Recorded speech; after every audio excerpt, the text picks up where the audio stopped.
Hi friends, welcome to my channel. இன்னைக்கு சிம்பிளான chicken gravy எப்படி பண்ணுறதுன்னு பார்க்கலாம். ஒரு மிக்ஸி ஜார் எடுத்துக்கோங்க. பூண்டு ஒரு 8 to 10 பல்லு பூண்டு எடுத்துக்கோங்க.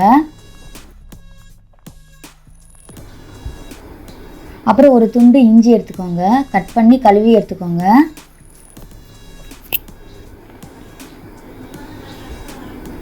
ஒரு 4-5 பச்சை மிளகாய் எடுத்துக்கோங்க.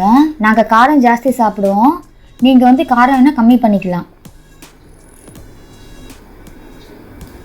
கொத்தமல்லி கொஞ்சம், புதினா கொஞ்சம், ஒரு கைப்பிடி அளவு எடுத்துக்கலாம்.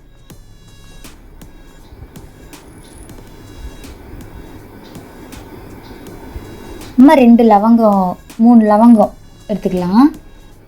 இது வந்து தண்ணியை ஊற்றி மிக்சியில் நல்லா அரைச்சிக்கோங்க. லைட்டாக கொஞ்சமாக தண்ணி ஊற்றிக்கோங்க, நிறையா வேண்டாம். இங்கே பாருங்கள், இந்த அளவுக்கு அரைச்சிக்கோங்க.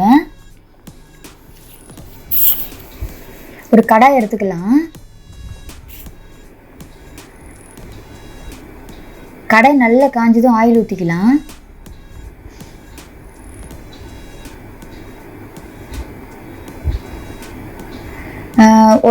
ஒரு ஏலக்காய், ஒரு பட்டை, கொஞ்சமாக வந்து சோம்பு, 1 டீஸ்பூன் அளவுக்கு சோம்பு போட்டுக்கலாம்.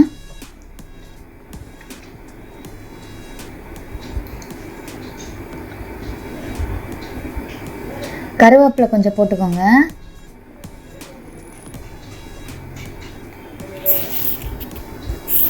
அப்புறம் ஒரே ஒரு மீடியம் சைஸ் பெரிய வெங்காயம் நான் பொடியை கட் பண்ணி வச்சுருக்கேன், அது போட்டுக்கலாம்.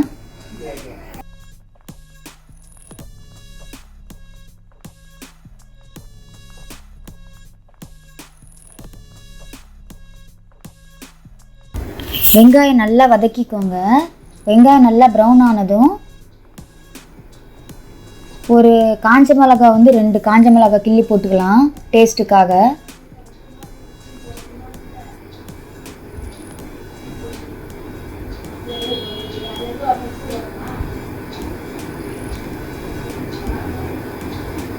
நல்லா வதங்கட்டும்.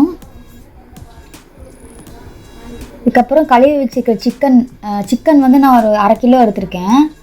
அதை வந்து நான் போட்டுக்கிறேன். நல்லா மஞ்சத்தூள் போட்டு கழுவி வச்சுருக்கேன், அதை போட்டுக்கிறேன்.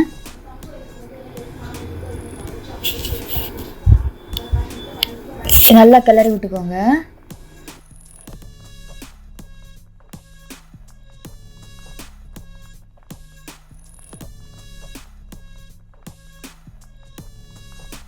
தேவையான அளவு உப்பு போட்டுக்கலாம். கல்லுப்பு போட்டுக்கோங்க. தேவையான அளவு கல்லுப்பு.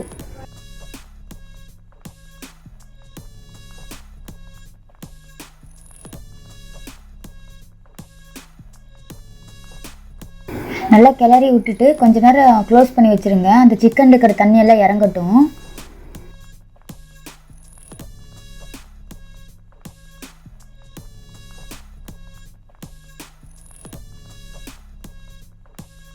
க்ளோஸ் பண்ணி வச்சுருங்க. இந்த சிக்கன் இருக்கிற தண்ணியெல்லாம் வெளியில் வரட்டும், அதுக்கப்புறம் நம்ம மீதி பார்த்துக்கலாம். ஒரு 5 மினிட்ஸ் அளவுக்கு. இப்போ பாருங்கள், தண்ணியெல்லாம் இறங்கிருச்சு.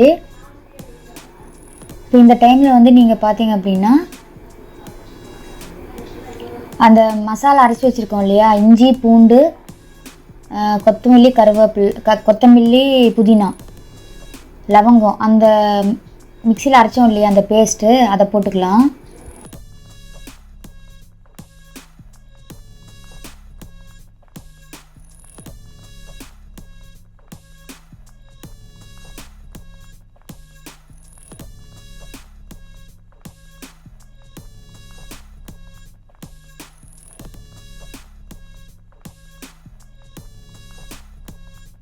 அப்புறமா வீட்டில் அரைச்ச மிளகாத்தூள் வந்து நான் ஒரு 3 டீஸ்பூன் போடுறேன்.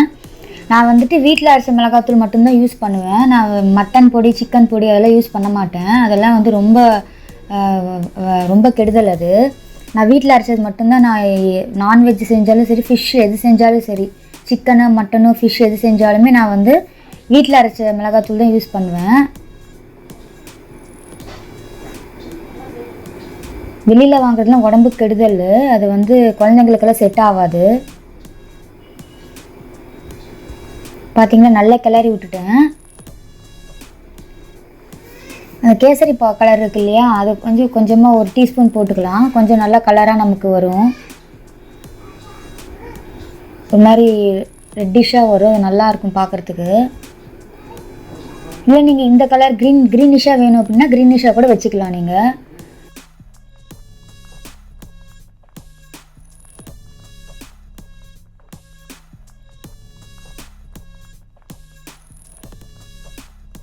பாருங்கள் நல்லா கிளறி விட்டுட்டேன்.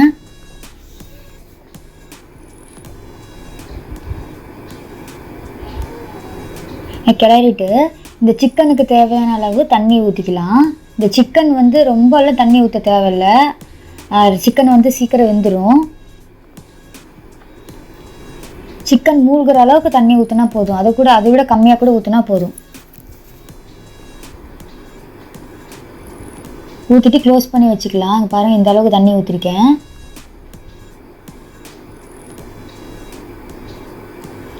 க்ளோஸ் பண்ணி வச்சுக்கலாம். இது ஒரு நல்ல கிரேவி கன்சிஸ்டன்சிக்கு வரணும். அது வரைக்கும் நீங்கள் க்ளோஸ் பண்ணி நீங்கள் ஹை ஃப்ளேம்லேயே வச்சுக்கலாம்.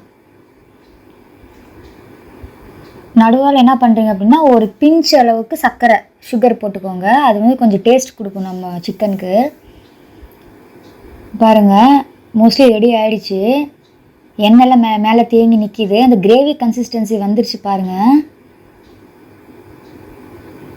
பார்க்கவே சூப்பராக இருக்குது பாருங்கள்.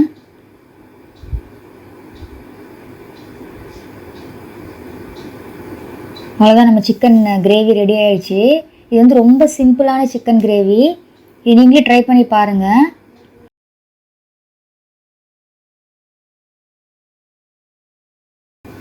நான் இன்னும் கிரேவி பண்ணிட்டேன். பாருங்கள் கிரேவி கன்சிஸ்டன்சியில் வந்துருச்சு பாருங்கள்.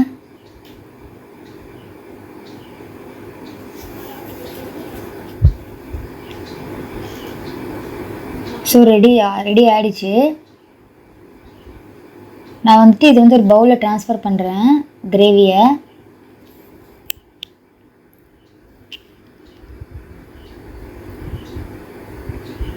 பாருங்கள் சிக்கன் கிரேவி ரெடி ஆகிடுச்சு. எவ்வளோ சூப்பராக இருக்குது பாருங்கள். கலர் பாருங்கள் எவ்வளோ சூப்பராக இருக்குது. நீங்கள் இட்லி தோசைக்கு சாப்பிட்லாம், சாப்பாட்டுக்கு சாப்பிட்லாம். சூப்பராக இருக்கும். இது நீங்களும் ட்ரை பண்ணி பார்த்துட்டு எப்படி இருக்குன்னு சொல்லுங்கள் ஃப்ரெண்ட்ஸ். நல்லா சூடாக இருக்குது. மேலே நம்ம கொத்தமல்லி கொஞ்சம் தூவிக்கலாம் சர்வ் பண்ணும்போது. இந்த மாதிரி நிறைய வீடியோஸ் பார்க்கணும் அப்படின்னா என் சேனலை சப்ஸ்கிரைப் பண்ணுங்கள். ஏதாவது டவுட் இருந்துச்சுன்னா கமெண்ட் பண்ணுங்கள், லைக் பண்ணுங்கள், ஷேர் பண்ணுங்கள். Thank you friends.